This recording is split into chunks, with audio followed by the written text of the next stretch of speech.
Hello दोस्तों, exact mister में आप सभी का स्वागत करते हुए मैं हूं अशोक कुमार राज और मेरे तहे दिल से आप सभी को नमस्कार, आदाब, सत श्री अकाल, राम राम।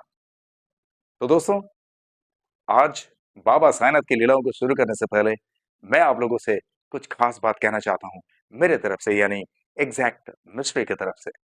वो बात यह है कि सिर्फ अज्ञात के सिवा मैं इस तरह से वीडियो बनाने के लिए समय बिल्कुल नहीं निकाल पा रहा हूं, बिकॉज म्यूजिक में भी मैं अभी बिजी चल रहा हूं और ये सब कुछ आप ही लोगों का देन है, आप ही लोगों का प्यार है और मेरे साय की कृपा है।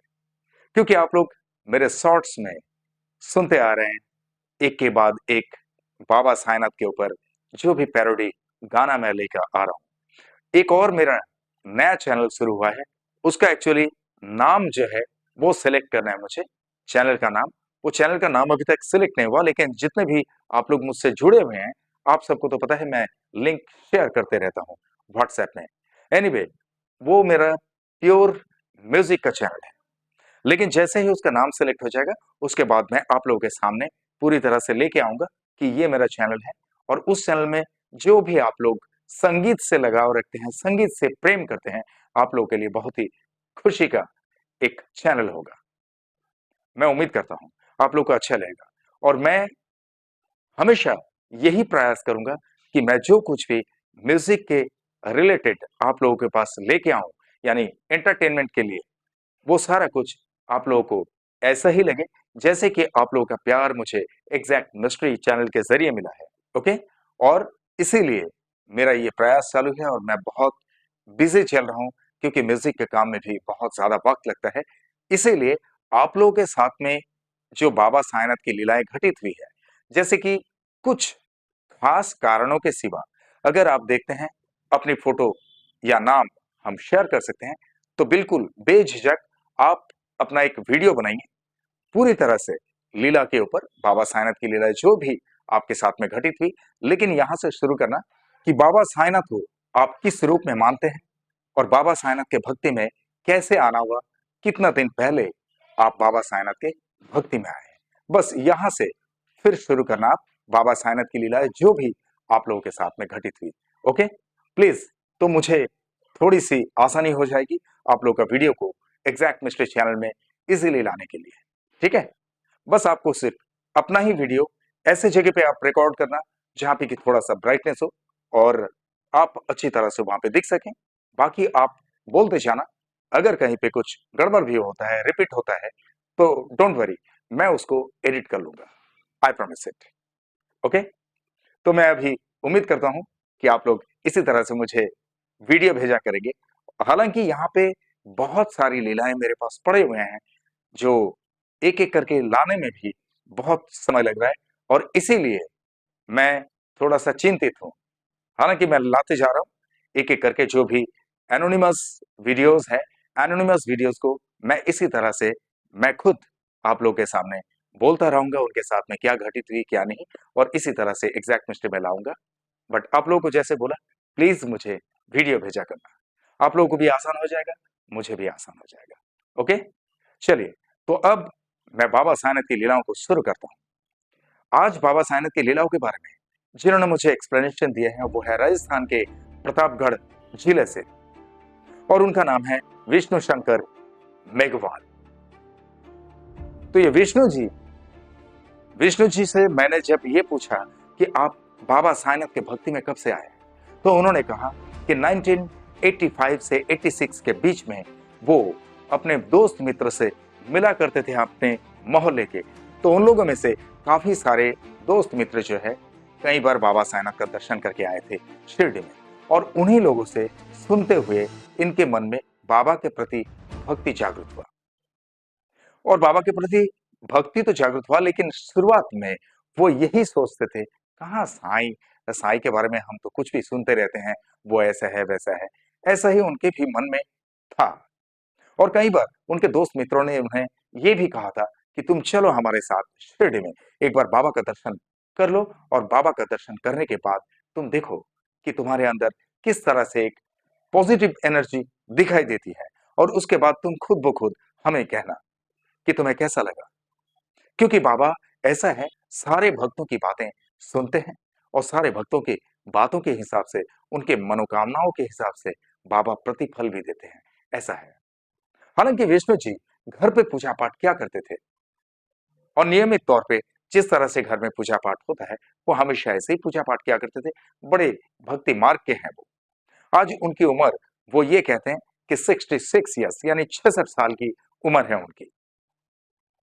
और आज वो बाबा की भक्ति में रमे हुए हैं और हमेशा वो बाबा के ही नाम से हर काम शुरू करते हैं, चाहे बाहर जाना हो, चाहे कुछ काम की शुरुआत करना हो। अब यहाँ पे उन्होंने बाबा साईंनाथ के बारे में उनके दोस्त मित्रों से सुन तो लिए, लेकिन शिरडी अभी तक नहीं गए। उन्होंने एक वाकया जो मुझे कहा है, ये वाकया बहुत ही चौंकित करने वाली बात है। वो 1992 की एक बात मुझसे कहा है। यानी विष्णु शंकर मेघवाल जी, वो एक बार क्या हुआ कि पॉलिटिक्स में थोड़ा-सा रुचि ले लिए थे और पॉलिटिक्स में रुचि लेने की वजह से, अब पॉलिटिक्स एक ऐसा फील्ड है, दुश्मन तो होते ही जाते हैं। हालाँकि बहुत सारे फील्ड ऐसे हैं, यानी जब इंसान तरक्की की तरफ जाना शुरू करते हैं, तब चारों तरफ से उनके दुश्मन भी बनना शुरू हो जाता है। ये तो मैंने भी सुना और आप लोगों को भी पता होगा। इसी तरह से हमारे विष्णु शंकर मेघवाल जी के साथ में भी हुआ है। अब आप लोग आगे सुनेंगे तो आप लोगों को पता चल जाएगा। पेशे से वो एक जमींदार है, यानी उन लोग का जमीन जायदाद इतनी है कि उसी में से इन लोगों का गुजारा चल जाता है। और इन्होंने क्लियरली मुझसे कहा कि कभी-कभार किसी को अगर बेहद ज़्यादा पैसे की ज़रूरत होती थी, तो उन्हें वो पैसा वगैरह दिया करते थे, एक छोटा-सा इंटरेस्ट पे। यानी वो इंटरेस्ट जो है, वो इसीलिए लिया करते थे, उन्होंने कहा कि ये पैसे की गारंटी रहे और वो इतना समझ लें हमेशा के लिए कि मैं कहीं पे बंधा हुआ हूँ, किसी से पैसा लिया हुआ हूँ। अदरवाइज़ उनको इंटरेस्ट लेने के लिए कोई दिलचस्पी नहीं थी। आज वो कोई इंटरेस्ट वगैरह नहीं लेते और हालाँकि उनके खास पहचान में से किसी को अगर पैसे वगैरह की ज़रूरत पड़ती है, तो वो उन्हें मदद भी करते हैं। इतना वो दिलेर इंसान है। और वो अब ये कहते हैं कि 1992 में जब वो पॉलिटिक्स के फील्ड में आने की कोशिश कर रहे थे, जस्ट शुरुआत कर रहे थे, ऐसे ही वक़्त में उनके कई सारे दुश्मन भी अपोज़िट साइड में पनपने लगे। और जब उन्होंने देखा कि अपोज़िट साइड में उनके दुश्मन पनपने लगे, तब वो थोड़ा-सा घबरा गए थे। फिर भी फील्ड तो ऐसा है कि वहाँ पे निडर होके काम करना ज़रूरी होता है। अगर डर गए, तो एक फ़िल्मी डायलॉग है ना, जो डर गया समझो वो मर गया। तो इसी तरह से उन्होंने अपनी हिम्मत को बाँध के वो मैदान में चलते रहे।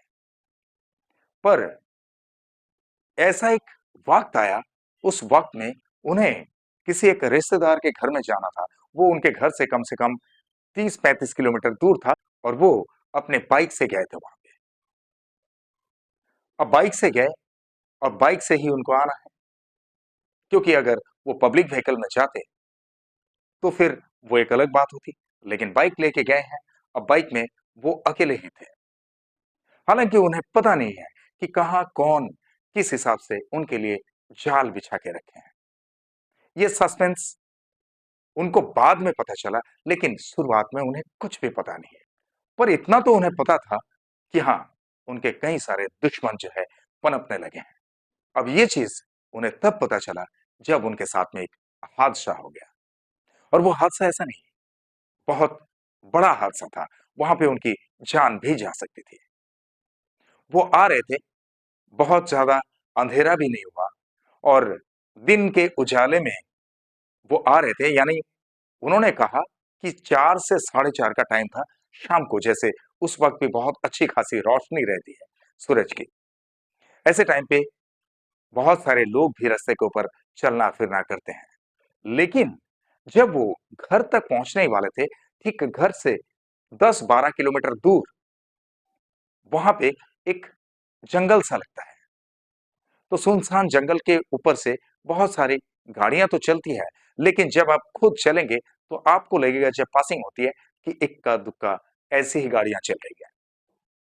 ऐसा होता है ना कई सारे रास्ते में ऐसे कुछ सिग्नल्स पे तो ट्रैफिक जाम लग जाता है, लेकिन सिग्नल छोड़ के जब जाएंगे तो आगे देखो कि खाली है रास्ता, कोई है नहीं। तो इसी तरह से इनके साथ में हुआ। लेकिन जैसा बोलते हैं ना कि किसी का सर्वेलेंस अगर उनके ऊपर है, तो सर्वेलेंस के हिसाब से उन्हें तो कुछ पता नहीं है, बट सर्वेलेंस रखने वाले वो बराबर सीसीटीवी की तरह फॉलो करते रहते हैं। अब वो सीधा जा रहे थे, किसी तरह से कोई दिक्कत नहीं उनको, निडर होके चल रहे थे। अचानक से देखा कि एक छोटा टेम्पो, यानी जो 407 वगैरह होता है ना, इस तरह से एक टेम्पो अचानक से उनको क्रॉस करके आगे निकल गया, और इतने स्पीड में थे कि ये घबरा गए कि भाई इतने स्पीड से क्यों निकल गए। तो बहुत दूर आगे चले गए।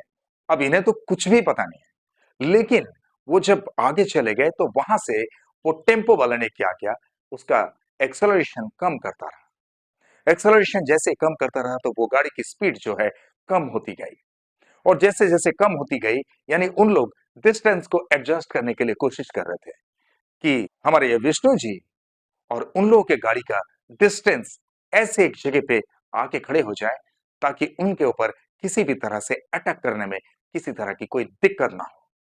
और हुआ भी ऐसा।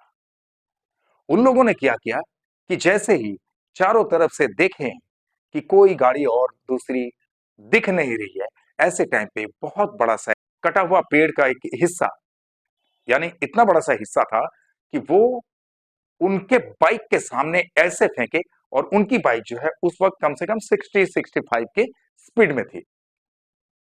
अब 60-65 की स्पीड में अगर कोई बाइक चल रही है और उसके सामने अचानक से इस तरह से अगर एक इंटरप्शन हो जाए, किसी तरह का कोई भी एक ऑब्जेक्ट वहां पे गिर जाए, चाहे पत्थर हो, चाहे लकड़ी का वो बहुत बड़ा सा टेनिया हो, तो आप समझ सकते हैं ना आप लोग कि क्या हालत होती होगी।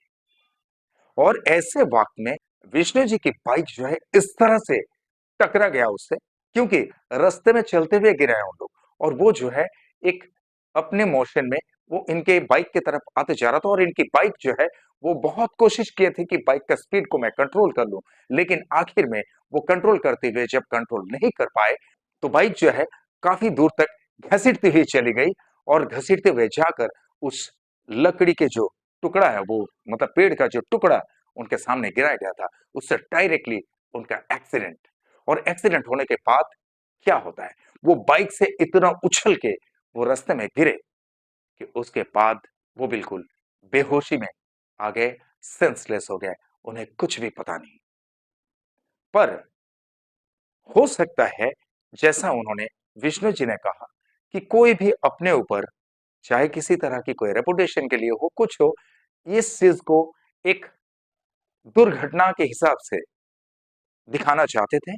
कोई अपने ऊपर फिजिकली इस चीज को हैंडल नहीं करना चाह रहे थे। अदरवाइज वो कहते हैं कि हो सकता है कि मुझे खत्म ही कर दिया होता उन लोग।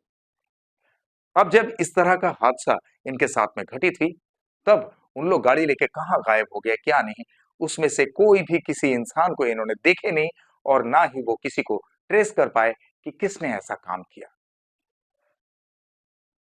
जैसा मुझे इन्होंने बताया कि यही उनके साथ में दुश्मनी का एक बदला लेने की कोशिश कर रहे थे।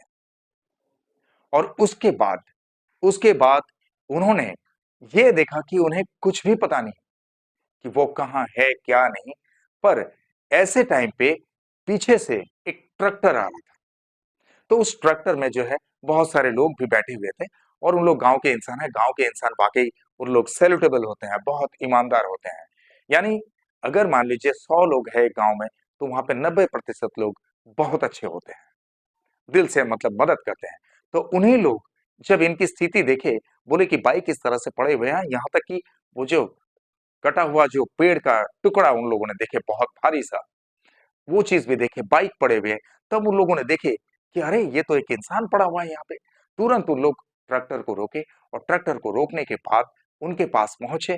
उनके पास पहुंचने के बाद उन्हें बहुत उन लोग जगाने की कोशिश की, लेकिन उन लोग जो है नस देखे उनका कि नस उनका चालू है, और सीने में हाथ लगाए तो सीना उनका धड़क रहा था, लेकिन वो कुछ कह नहीं पा रहे थे, और ना ही वो अपने अंगों को हिला पा रहे थे, और ना ही आंखें खोल पा रहे थे, यानी बेसुध पड़े हुए थे। ऐसे वक्त में उनके पैर में जो है, पैर में से खून निकल रहा था। तो पैर में से जहां पे खून निकल रहा था, उस जगह को इन लोगों ने अपना गमछा वगैरह से बहुत अच्छी तरह से बांध दिए, और बांधने के बाद उन लोग किसी एक गाड़ी को वहां पे रुकवाए, और गाड़ी को रुकाने के बाद उस गाड़ी से उन्हें सबसे पहले उपचार के लिए लेके गए थे हॉस्पिटल में। और हॉस्पिटल में जब गए, हॉस्पिटल में जाने के बाद उनके मोबाइल में उनके घर वाले का जब फोन आया, तब उनके घर वाले को पता चला, और उनके घर वाले उन लोगों से वो एड्रेस पूछ के उसी हॉस्पिटल में आए और उन लोगों को बहुत धन्यवाद किए। हालांकि उन लोगों ने ये भी कहा था उनके घर वालों से, जब तक इनकी हालत सही नहीं होती तब तक हम लोग आपके साथ में हैं, आप लोग बिल्कुल घबराना नहीं। तो ऐसे में वो गांव वाले में से कई सारे लोग जो है कंस्टेंटली उनके घर वालों के साथ साथ में विष्णु जी का देख रेख करने के लिए वहां पे रह गए थे। ओम साई राम। ऐसे भी लोग हैं आज भी। रास्ते में चलते हुए कोई भी किसी तरह की मुसीबत में पड़ जाते हैं, तो बहुत सारे लोग वहां पे आते हैं। हर एक इंसान बुरे नहीं होते हैं। तो ऐसा हुआ कि हॉस्पिटल में इलाज चालू हुआ, और इलाज चालू होने के बाद कम से कम 7-8 घंटा ऐसे ही बीत गया।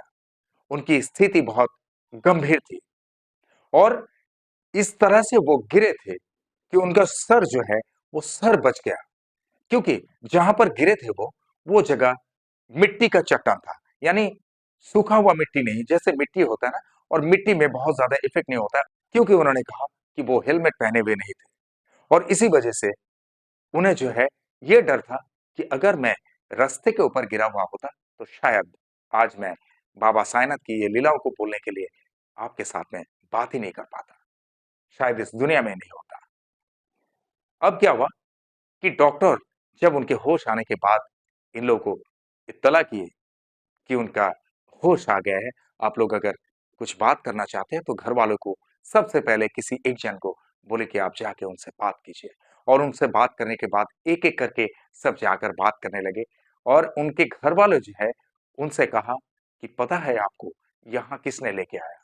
वो फलाने गांव के इंसान है, उन लोगों ने आपको यहाँ पर लेके आए थे। हालांकि बाद में उन लोगों की बहुत धन्यवाद किए विष्णु जी ने, और विष्णु जी ये कहते हैं कि उस गांव में आज उनका एक बहुत बड़ा लगाव हो गया। आज भी वो वहां पे जाते हैं तो ऐसा लगता है कि मानो कि उन लोगों का कोई भाई बंधु या परिवार के कोई सदस्य वहां पर आ गए हैं। यानी वहां पे कोई अनुष्ठान होता है तो भी इनको बुलाया जाता है, और ये भी विष्णु जी भी अपने घर में किसी तरह का कोई अनुष्ठान रखते हैं तो उन लोगों को भी बुलावा देते हैं। आज इतना कॉम्बिनेशन है अच्छा, क्योंकि अच्छे तो हमेशा अच्छे होते हैं। ओम साई राम। अब बात यह है कि हॉस्पिटल से जब उनको रिलीज किया गया, तो डॉक्टर ने कहा कि उनके पैर में जो है, पैर में इस तरह से चोट लगी, उनका घुटना ही मानो कि टूट चुका था। और वो घुटना टूटने की वजह से उनके हड्डी में इतनी कड़क चोट लगी है कि वो चोट सूखने के लिए काफी वक्त लगा। डॉक्टर ने कहा था कि अगर 4 से 5 महीने के अंदर अंदर ये पूरी तरह से फिट हो गए तो ठीक है, अदरवाइज इनके पैर को काट के निकलना पड़ेगा। ये बात सुनकर विष्णु जी और उनके परिवार के सारे लोग परेशान हो गए। उनकी मिसेस, उनके बच्चे तो रोने लगे, और उनके कंधे पे ऐसा जख्म लगा है कि वो कहते हैं कि आज भी वहां पे हर सर्दी के मौसम में मालिश करना पड़ता है। यहाँ तक कि उनकी मिसेस जो है आज भी वहां पर मालिश कर दिया करते हैं, वरना उन्हें बहुत दर्द महसूस होती है उस जगह पे। बाकी उनका पैर जो है पूरी तरह से ठीक हो गया। कैसे?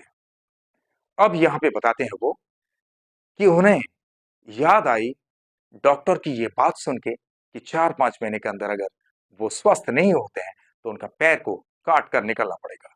ऐसे वक्त में उन्होंने बाबा साईनाथ से अर्जी लगाई कि बाबा साईनाथ, मुझे पूरी तरह से स्वस्थ कर दो, और ऐसा कुछ कारनामा करो बाबा कि मेरे पैर को कहीं काट कर निकल ना दे डॉक्टर।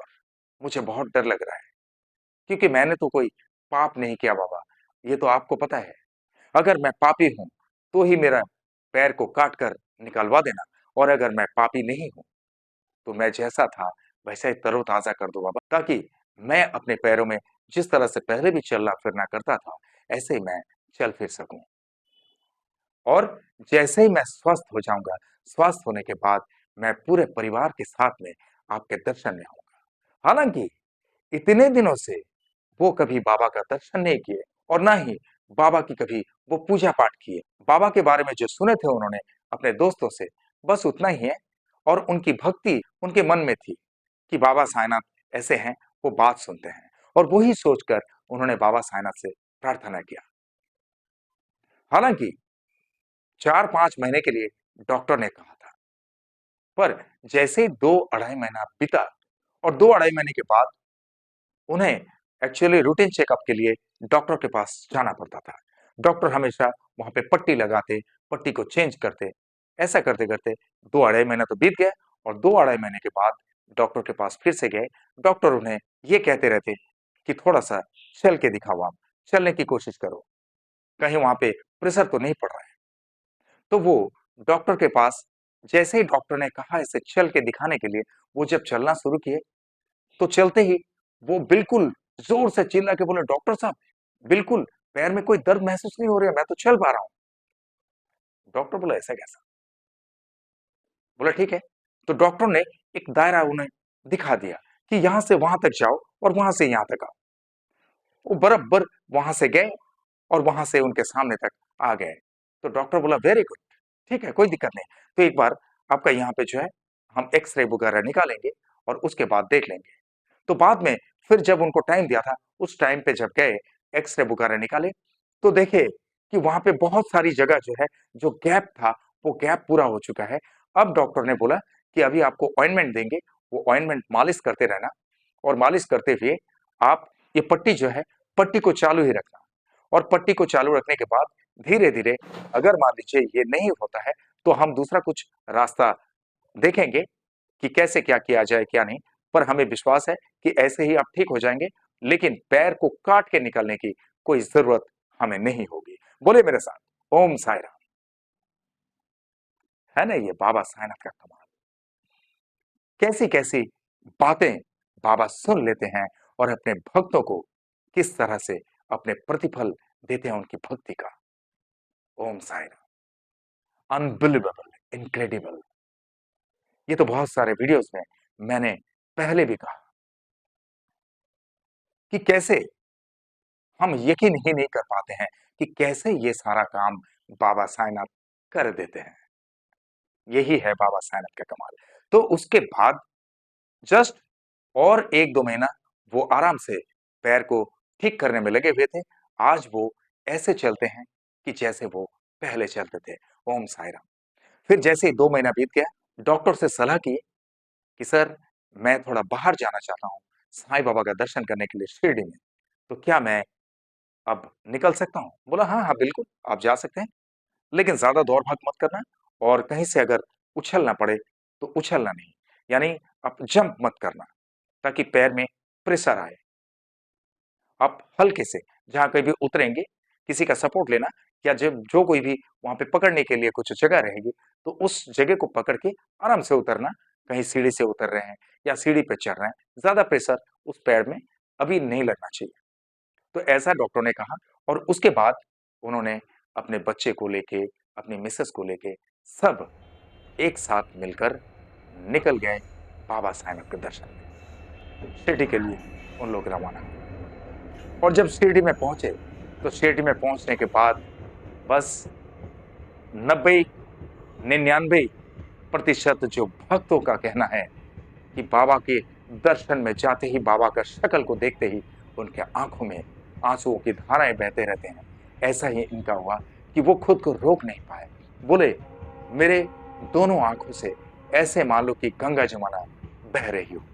इतना रोने लगे और रोते रोते बाबा साईंनाथ से कहा कि बाबा, तुम्हें पहचानने में मुझे इतना वक्त लग गया, इसलिए मुझे माफ कर देना बाबा। मैं काफी दिनों से तुम्हारा नाम सुना, काफी दिनों से तुम्हारे बारे में सुनता आया, लेकिन इस तरह से मैं कभी भक्ति में डुबा नहीं सका खुद को। और आज जिस तरह से तुमने मुझे दिखा दिया, वाकई बाबा मैं मान गया और आज के बाद मैं तुम्हारे चरणों को कभी छोड़ूंगा नहीं। ओम साई राम। और वहां से उन्होंने एक इतनी खूबसूरत सी मूर्त घर पे लेके आए। घर पे हालांकि एक छोटा सा साईं मंदिर ही बना दिया।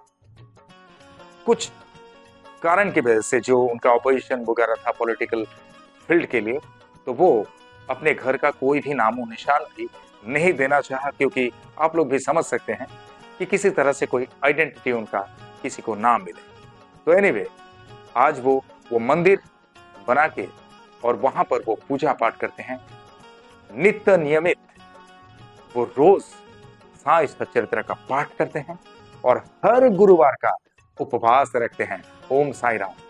ये एक पहला शख्स है, हमारे साईं परिवार का भाई विष्णु शंकर मेघवाल। आज तो इतनी भक्ति में है कि वो बाबा साईनाथ के चरण में खुद को पूरी जिंदगी भर के लिए समर्पित करती हैं, जो कि हर गुरुवार को बाबा साईनाथ के नाम से उपवास रखना ये कोई छोटी सी बात तो है नहीं, और ना ही हर किसी के बस की बात है। ओम साई राम। और वो ये कहते हैं कि वो हर गुरु पूर्णिमा के दिन अपने उस छोटे से मंदिर के पास वो भंडारा भी लगाते हैं बाबा साईनाथ के नाम से। ओम साई राम। और जब भी उन्हें दिल करता है तो पूरे परिवार मिलकर वो जाते हैं शिरडी में, बाबा का दर्शन करके आते हैं। और शिरडी में जब भी जाते हैं वो 4-5 दिन कम से कम वहां पे ठहरते हैं। ओम साई राम। तो दोस्तों, अभी हमारे ये साईं परिवार का भाई विष्णु शंकर मेघवाल के मन में कभी बाबा साईनाथ के प्रति भक्ति में कोई डगमगाहट ना आए, और ना ही इनके पूरे परिवार के सदस्यों का किसी तरह से मन में कोई डगमगाहट आए, इसके लिए बाबा साईनाथ से प्रार्थना जरूर करना। और विष्णु जी के साथ साथ में इनके पूरे परिवार के सदस्य पर बाबा साईनाथ की कृपा इसी तरह से बनी रहे हमेशा के लिए, इसके लिए भी बाबा साईनाथ से प्रार्थना जरूर करना। और जिस तरह से आप लोग मुझे प्यार देते आए हैं, जिस तरह से आप लोग मुझे प्यार करते आए हैं, इसी तरह से हमेशा आप सबके प्यार की जरूरत है। आप लोग का प्यार हमेशा मेरे सर आंखों पर है। आप लोग का प्यार मेरे लिए सिर्फ प्यार नहीं, आप लोग का प्यार ही मेरे लिए आशीर्वाद है। आप लोग का प्यार और मेरे साईं की कृपा अगर मेरे साथ में हो तो I can do a lot of things. इसीलिए आप लोग के दिल में एक छोटी सी जगह मेरे लिए जरूर रखना, जहां पर अशोक कुमार राज वो एग्जैक्ट मिस्ट्री हमेशा के लिए रह सके। और आप लोग जो भी मेरे चैनल में नए हैं, आप लोग मेरे चैनल को लाइक करें, शेयर करें, सब्सक्राइब करें एंड बेल आइकन को जरूर दबा दें, ताकि मेरे एग्जैक्ट मिस्ट्री चैनल का हर एक वीडियो का नोटिफिकेशन आप लोगों तक सबसे पहले पहुंचे। ओके।